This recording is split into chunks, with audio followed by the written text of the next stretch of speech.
Shalom, selamat pagi anak-anak kelas 3. Puji Tuhan, kita bertemu kembali melalui pembelajaran kita hari ini. Nah, hari ini anak-anak kita sudah ada di bab 14, yaitu mengenal keajaiban ekosistem. Tujuan pelajaran ini mengaplikasikan keyakinan bahwa Allah memelihara manusia. Kita akan lihat bagian yang pertama.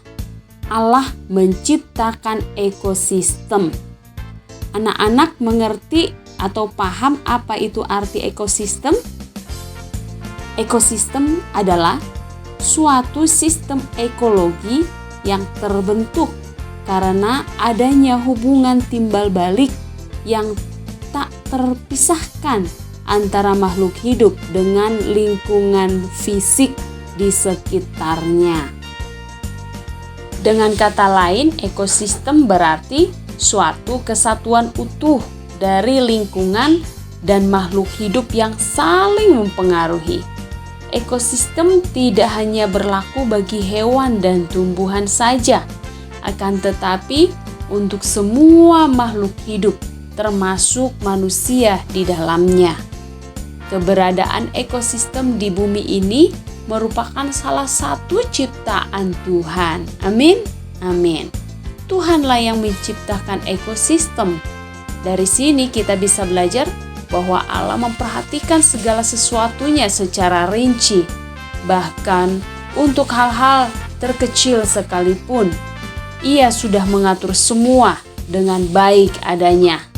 Allah tidak hanya menciptakan manusia, hewan, dan tumbuhan begitu saja.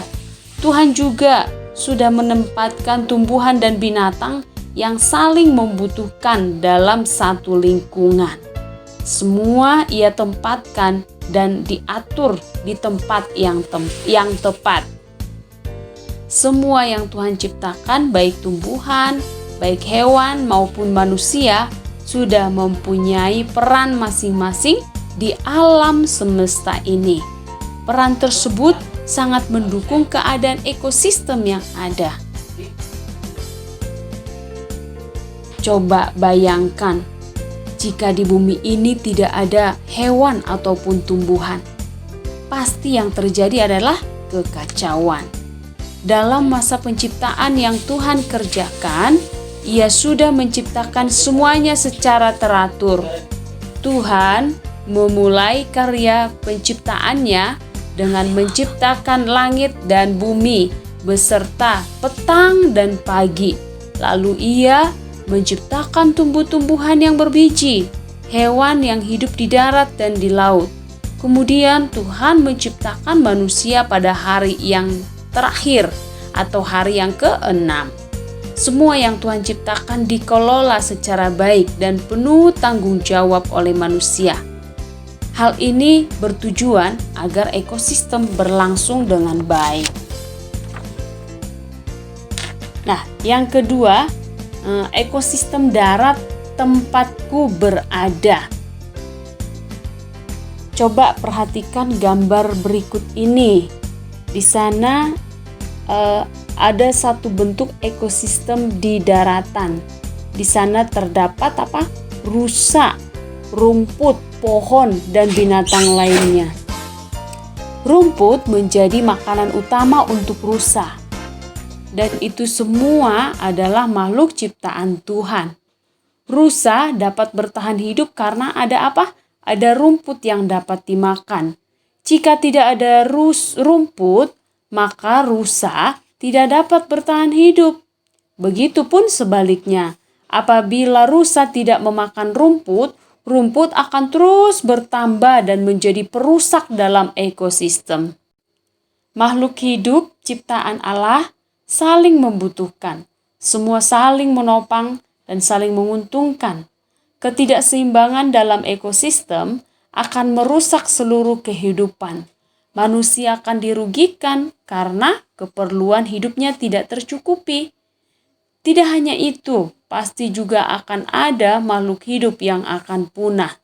Oleh karena itu, setiap makhluk hidup yang Tuhan ciptakan mempunyai peran masing-masing, sampai bakteri pengurai sekalipun juga mempunyai fungsinya. Semua yang Tuhan ciptakan tidak hanya berfungsi dan bermanfaat bagi dirinya sendiri, akan tetapi untuk makhluk hidup yang ada di sekitarnya juga. Nah, tugas kita sebagai manusia adalah menjaga keseimbangan ekosistem yang ada.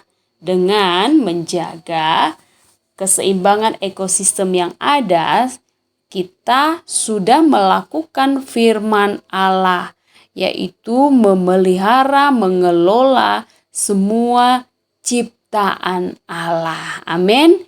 Ini pelajaran kita anak-anak. Kiranya anak-anak paham dan semakin mensyukuri atas semua ciptaan Tuhan yang bisa kita nikmati setiap hari. Nah, tugasmu hari ini mendaftarkan 20 jenis binatang dan menuliskan makanannya. Itu saja. Tetap semangat. Tuhan Yesus memberkati anak-anak.